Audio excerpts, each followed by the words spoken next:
श्री स्वामी समर्थ माझ्या यूट्यूब चॅनलमध्ये स्वागत आहे, ज्याचं नाव आहे जर्नी विथ शीतल गुंजाळ। पाऊस पडला की मी वाटच बघत राहते, पाण्याच्या ठिकाणी मला कुठं खेकडे दिसते। आणि आज मी वाटाने चालले होते आणि मला लगेच खेकडा दिसला आणि मी हा खेकडा आहे ना पायाखाली दाबून धरला होता, कारण की तसा ना तो जास्त पळतो, त्याच्यामुळे ना पायाखाली धरावा लागतो। हा खेकडा पकडलेला आहे। मग पाऊस पडला की माझं लक्षच राहतं की मला कुठं खेकडे भेटतील आणि मी कधी पकडेन हा खेकडा।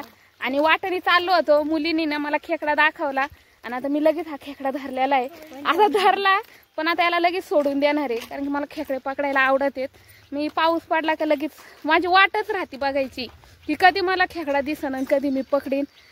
आता आहे ना लगेच मी वाटाला सोडून देत होते, पण तो वाटावरून आहे ना रोडवर येत होता, जेणेकरून आहे ना मला वाटलं की गाडी बिडी आली ना तो मरून जाईल। मी त्याला जसं जसं त्याच्याकडे पुढं चालत होतं ना तसं तसं माझ्या पुढं पळत होता की त्याला जसं काय माझ्या संगच यायचं होतं, पण मी त्याला उचललं आणि रोडवरच सोडून दिलं लगेच। आणि पुढं चाललो होतो, लगेच आम्हाला आहे ना जांभळाचं झाड दिसलं आणि आम्ही तिथं विचारलं की आम्हाला जांभळं खायचे देता का? ते पण म्हटले हा घेऊन जा म्हटले, कोणी पण वाटावरून येऊन खातच आहे, खाण्याकरताच ते झाड। मग आम्ही लगेच मुली गेलो आणि आम्ही जांभळं पाडले, कसे बसे आहेत ना खाण्यापुरते जांभळं घेतले। आणि आज मुलींबरोबर पण मी लहान झाले, मला असं वाटत होतं। वाटाने खेकडा दिसला, खेकडा पण धरला, जांभळाचं झाड दिसलं, जांभळं पण तोडले।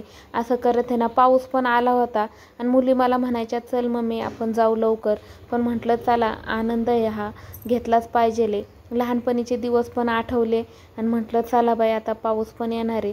आणि आम्ही घरी येऊपर्यंत आहे ना पाऊस पण आला होता आणि अर्ध्या तासात पाऊस उघडला। संध्याकाळचे 6:30 वाजले होते।